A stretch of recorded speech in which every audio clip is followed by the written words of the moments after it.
Jadi saya pagi-pagi diajak ke pasar subuh-subuh. Jam berapa tuh?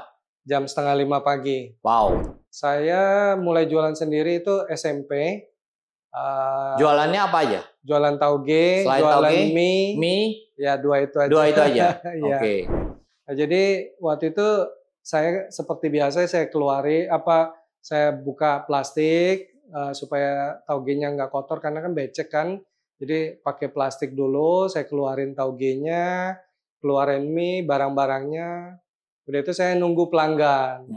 Nggak lama kemudian bapaknya datang nggak pakai ngomong, saya langsung ditendang muka saya, bukan di ngomongin dulu ya. Diomongin dulu, jadi langsung ditendang. Ya. Saya ada masuk satu perusahaan waktu itu, saya ditawarin jadi sales export manager.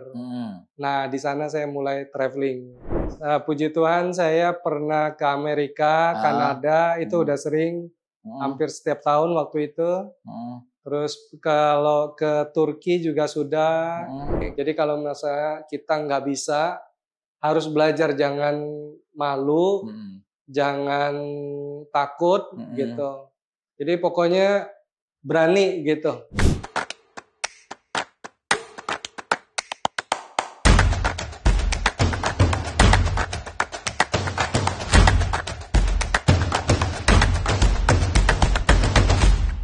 Halo Happiest People, mau tahu kiat-kiat bagaimana dari pedagang kaki lima pasar becek menjadi pedagang internasional, menjual produk ke seluruh dunia. Nah, kita hari ini mau sharing dengan Bro Ricky. Halo, selamat datang Bro Ricky. Halo, selamat datang. Selamat datang di channel saya. Santai Bro ya. Okay. Ya, kita ini Bro Ricky ini punya cerita pengalaman hidup yang sangat luar biasa kalau menurut saya. Beliau ini sekarang adalah sebagai sales export manager di perusahaan keramik. Ya, ayo Bro, cerita sedikit nih, gimana nih kok bisa sampai ke ini ya, pengalamannya bisa menjual barang-barang sampai ke seluruh dunia ya? Iya. Oke, terima kasih. Saya mulai dulu ya, saya dari anak seorang pembuat tauge, papa saya 7 saudara, punya anak 7 saudara. Saya anak kedua. Jadi papa waktu kecil itu sudah memotivasi saya untuk memulai mencari uang.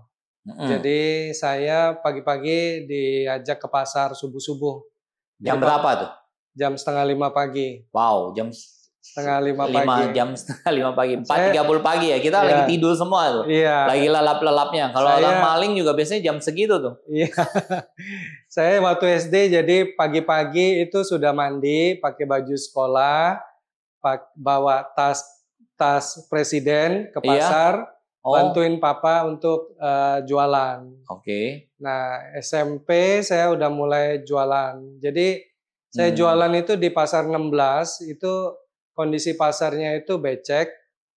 Pasar 16 ini di Palembang ya? Di Palembang, becek dan kotor. Udah itu nggak ada atapnya. Jadi kalau jualan itu kalau hujanan ya kehujanan gitu. Dan di sana juga ada yang juga nggak suka sama. Kebetulan saya di sana itu nggak banyak orang Chinese ya, jadi di situ banyak kan dari daerah-daerah datang jualan. Jadi saya jualan itu dari 4:30 kadang sampai jam 6:30 pulang sekolah.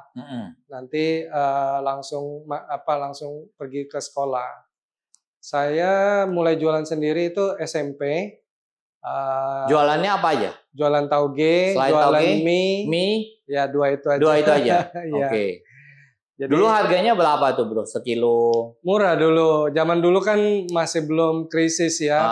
Tahun 80-an itu ya paling 1 kilo cuma Rp500 gitu. Mie juga sama? Sama, 500 gitu.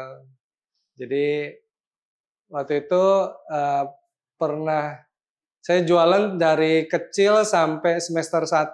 Wow, sampai 1. Kuliah ya dia? Sampai kuliah. Jadi saya pernah 4:30 pagi ke pasar, pulang jam 7, mandi, makan, pergi ke kantor jam 8, kerja sampai jam 4, pulang jam 4.20, kuliah sampai jam 9. Gitu. Ya, malu nggak bro kayak gitu? Sempat ya dulu malu. Saya kalau bisa teman-teman jangan tahu karena takut dibully. Jadi dibully ya. Jadi waktu itu ya sempat juga nanya sama Tuhan, kok saya pagi-pagi harus pergi ke pasar, teman-teman masih tidur, apalagi kalau lagi hujan ya. Hujan-hujan juga harus ke pasar. Jadi kalau hujan saya harus, waktu zaman dulu kan agak repot kalau bawa payung. Jadi kita cuma pakai kantong kresek aja taruh kepala supaya nggak kebasahan, pakai jaket gitu. Tapi ya hujan-hujan jadi jualan. Jadi kalau jualan tauge itu harus habis karena kan tauge itu busuk dia kalau nggak habis. Jadi hari itu harus dijual habis gitu.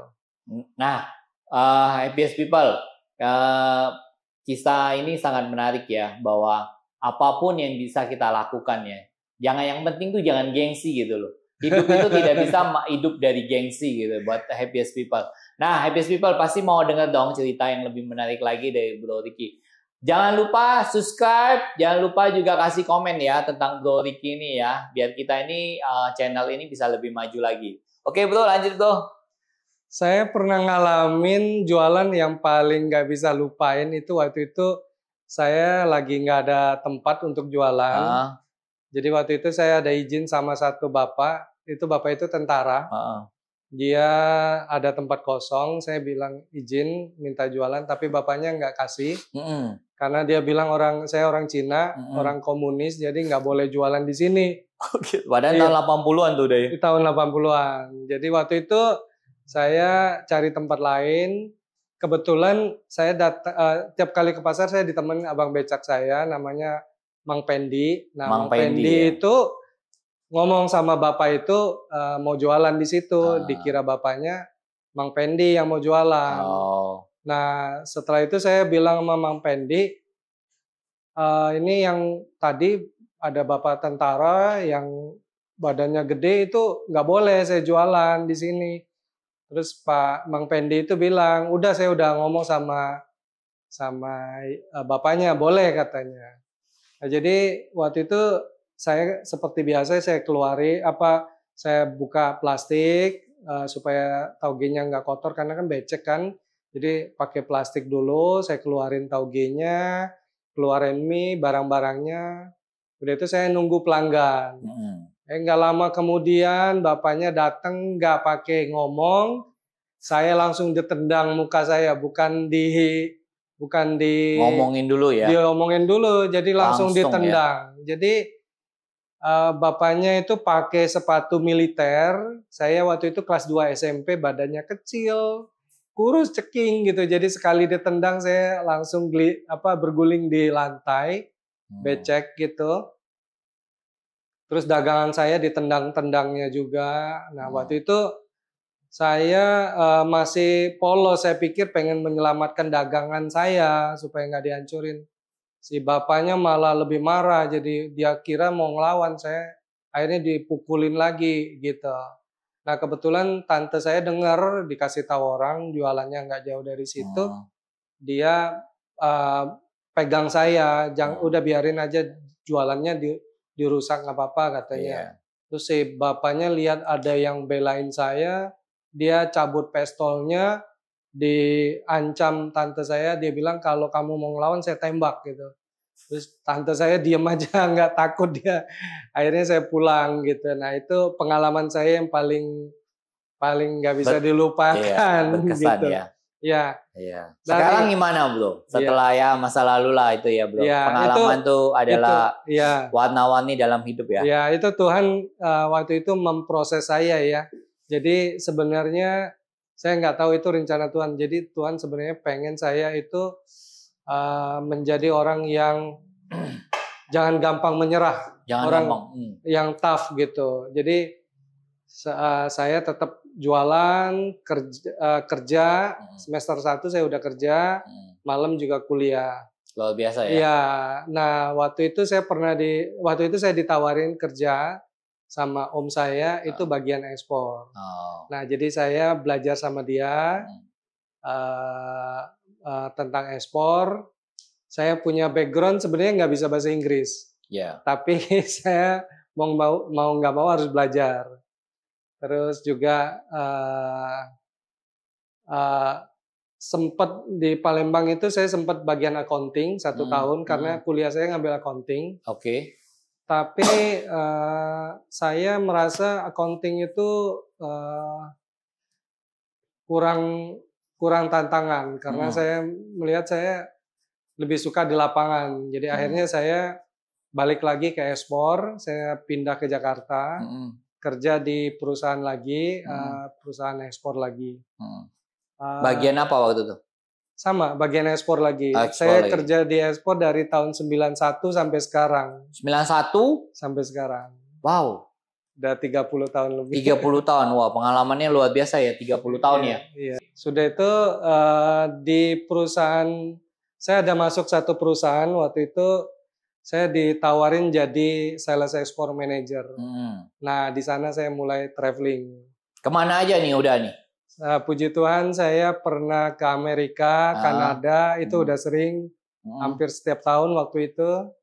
Terus kalau ke Turki juga sudah, ke Mesir juga sudah, ke Peru ya katanya? Ke Peru, ke Uni Emirat Arab, kalau ke Singapura, Malaysia, Thailand, Filipina, Brunei, Australia, itu juga udah.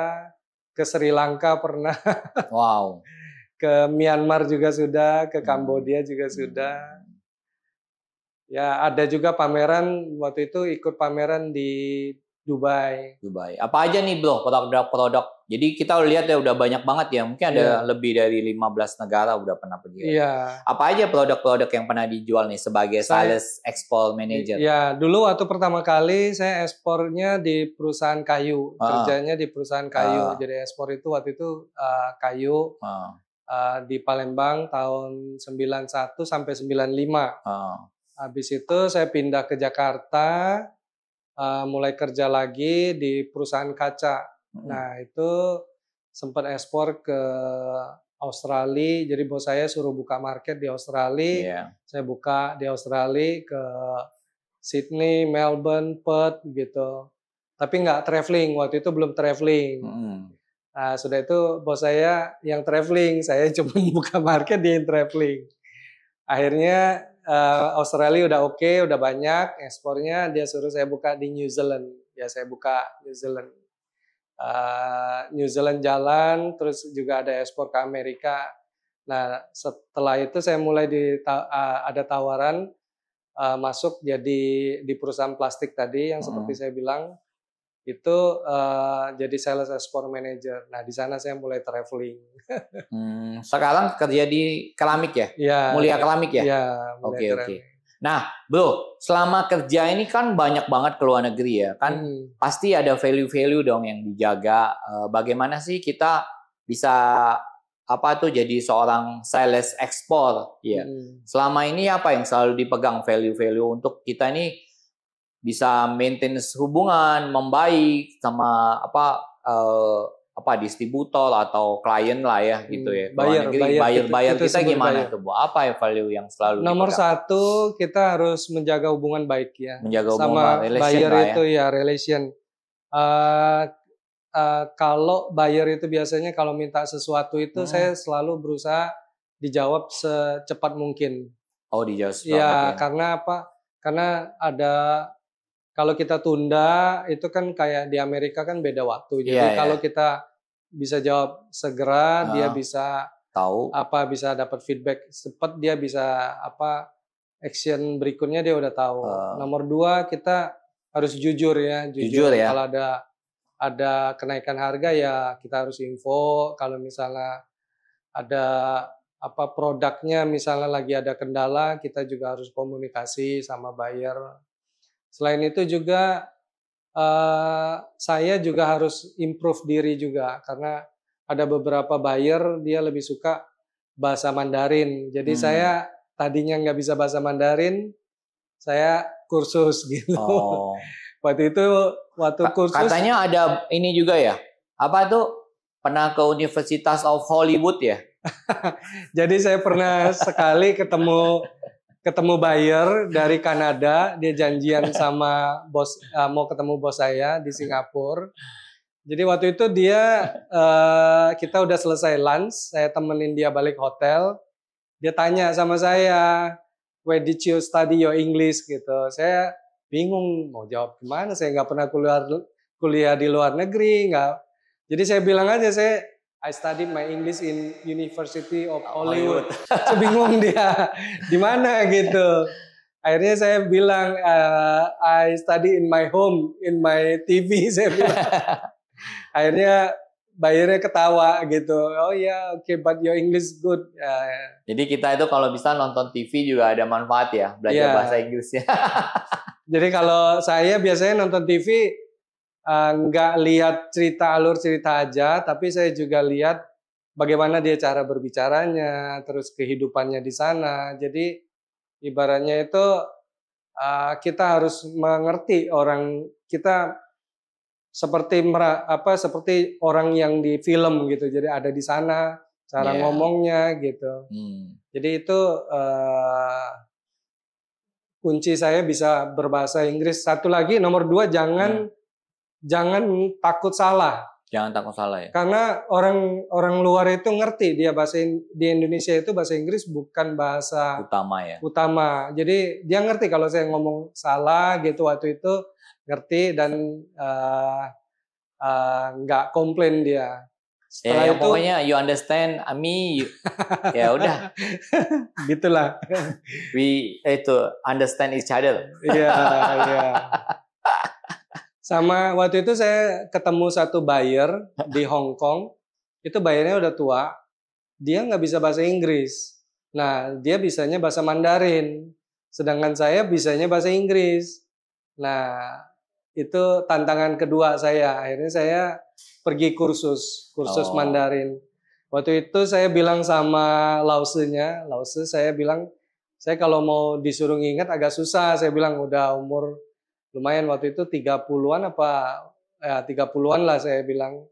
Saya bilang boleh nggak Lause saya beli tape recorder. Waktu itu belum HP, belum ada Android. Jadi HP masih HP Nokia, Ericsson ya. Jadi saya beli tape recorder, saya bawa kaset banyak dikit. Jadi saya izin sama Lause saya rekam, saya bilang. Jadi rekamannya Lause itu waktu saya pergi ke kantor saya dengerin, pulang saya dengerin. Nah di kantor saya praktekin ngomong sama buyer. Oh gitu. Jadi waktu itu buyernya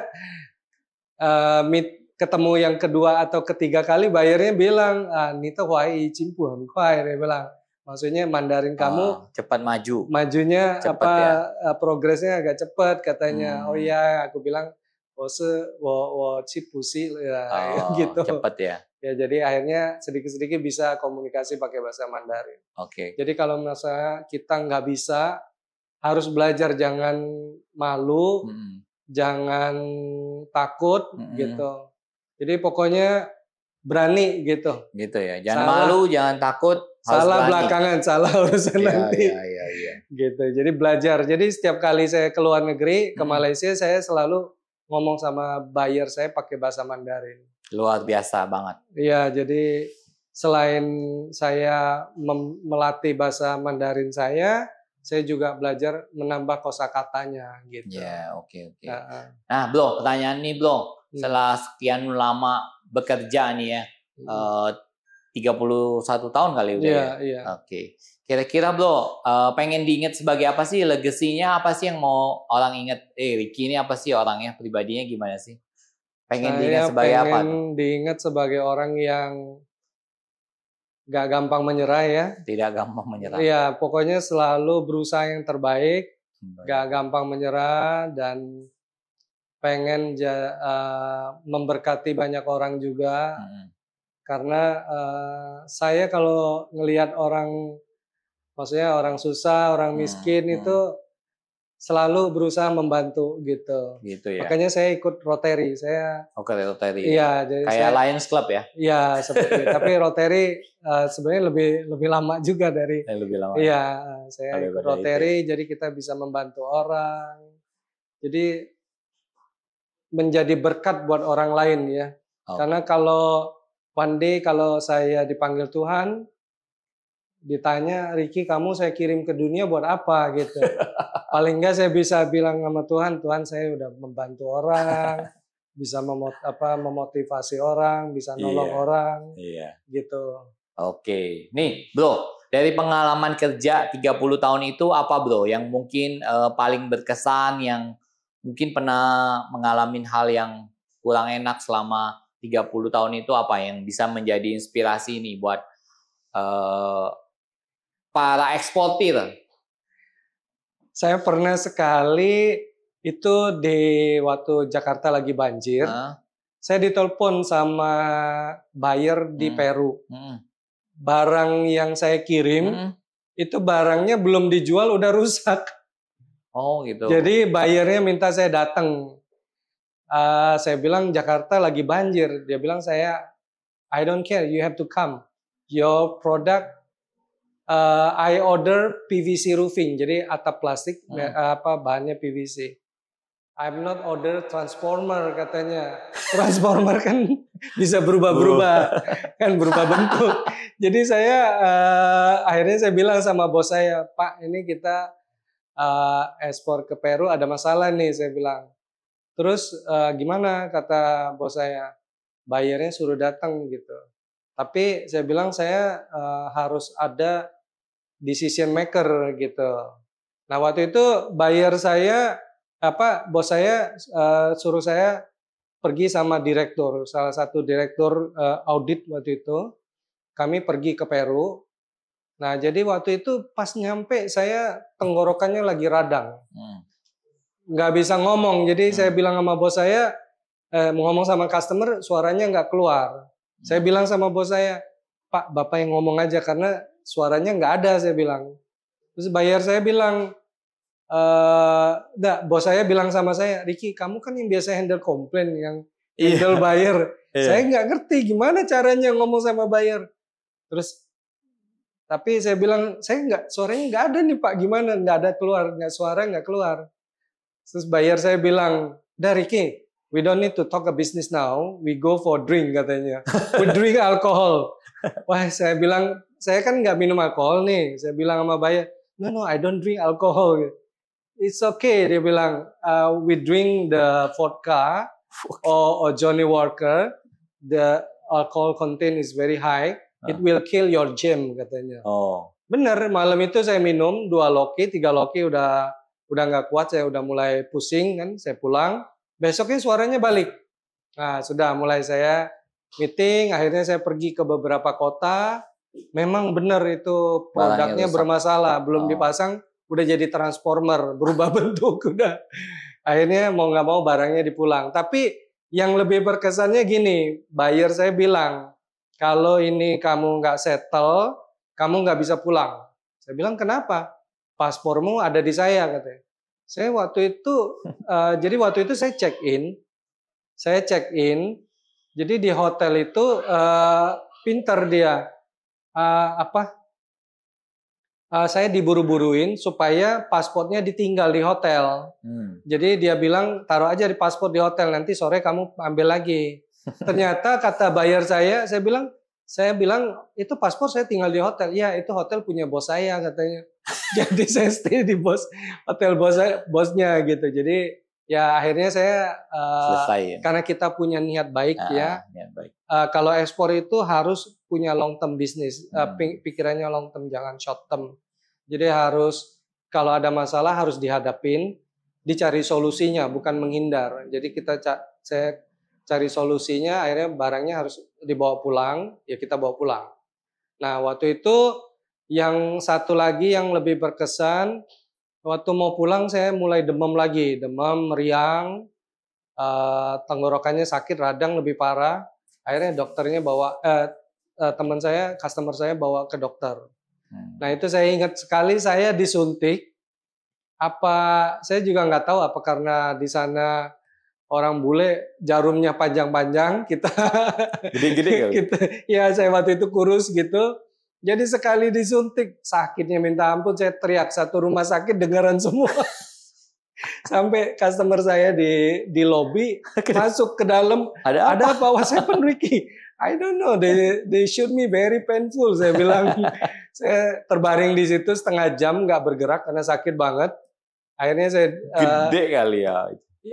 Mungkin dia waktu disuntik mungkin kena urat sarafnya atau gimana, jadi sakit banget.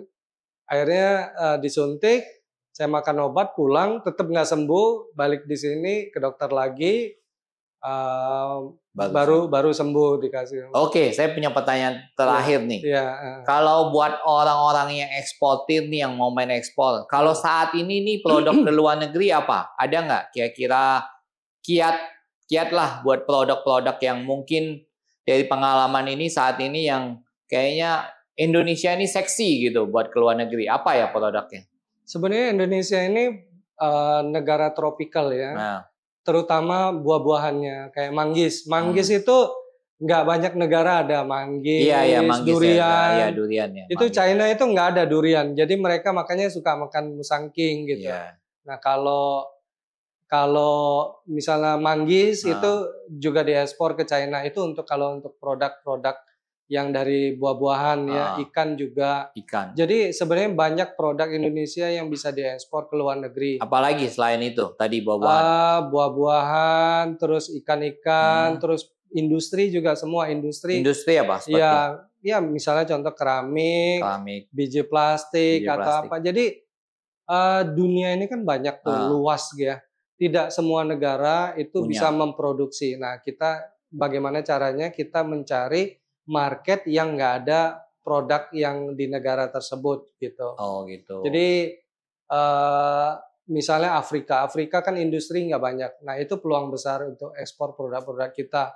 Baik makanan seperti Indomie kan banyak ekspor ke sana sampai buka pabrik di Afrika, atau produk snack atau apa macam-macam gitu. Oh gitu. Jadi banyak sekali produk Indonesia, baik handmade ya, produk yang misalnya souvenir atau produk yang dari Bali gitu, itu sangat disukain. Cuman kita harus mencari customer yang tepat, yang memang cocok dari produk kita gitu. Gitu ya. Ya. Oke. Even areng pun bisa diekspor, kayu areng. Areng? Wah, baru tahu tuh saya. Iya, areng pun bisa diekspor. Jadi areng itu diolah jadi briket namanya. Itu diekspor ke Amerika, ke Afrika, ke Middle East. Karena orang Amerika atau Eropa kan suka barbecue. Ya. Di sana mereka kalau mau buat areng itu cost-nya mahal, jadi mereka lebih baik impor.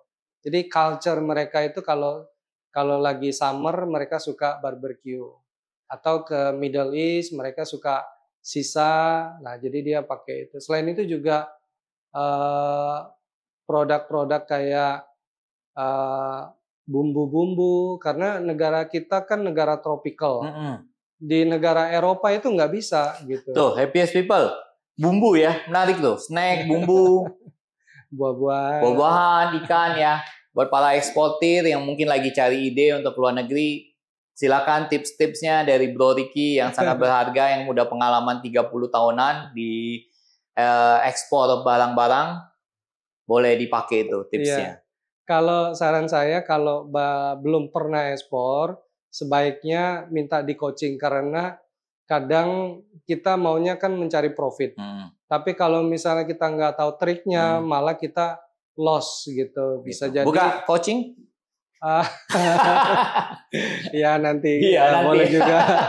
Ya soalnya kayak di Afrika kita itu harus hati-hati, karena di sana itu kadang buyernya itu suka tricky. Jadi dia buka LC palsu, atau dia bilang dia sudah transfer, ternyata uangnya nggak masuk gitu. Atau di Middle East kita juga pernah kejadian, barangnya itu dia bilang LC-nya udah di amendment, ternyata itu hanya aplikasi, belum di amendment. Nah, barangnya udah dikirim. Nah, jadi kalau misalnya eksportir sekali barangnya sudah keluar dari Indonesia, itu kalau mau dikembalikan itu biayanya sangat mahal sekali. Besar ya. Satu, kedua, kalau ada masalah itu juga kita bukannya profit tapi malah loss gitu. Jadi sebaiknya kalau yang baru pemula dicari mentornya untuk coaching gitu. Oke, happiest people, demikian dari Bro Ricky ya. Jadi buat untuk yang pemula lebih baik cari coaching ya. Jadi cari mentor lah, jangan sampai juga mau untung jadi buntung. Ya, thank you banget Bro Ricky, informasinya, sharing-sharingnya luar biasa sekali nih ya. Teman saya masih muda, ganteng banget. Ya, happiest people, jangan lupa ya subscribe ya. Nanti biar kita bikin konten-konten yang lebih menarik lagi. Jangan lupa juga aktifkan notifikasi ya. Dan kemudian jangan lupa juga yang terakhir komen ya. Biar kalau ada pertanyaan atau biar kita ini lebih berkembang lagi. Terima kasih.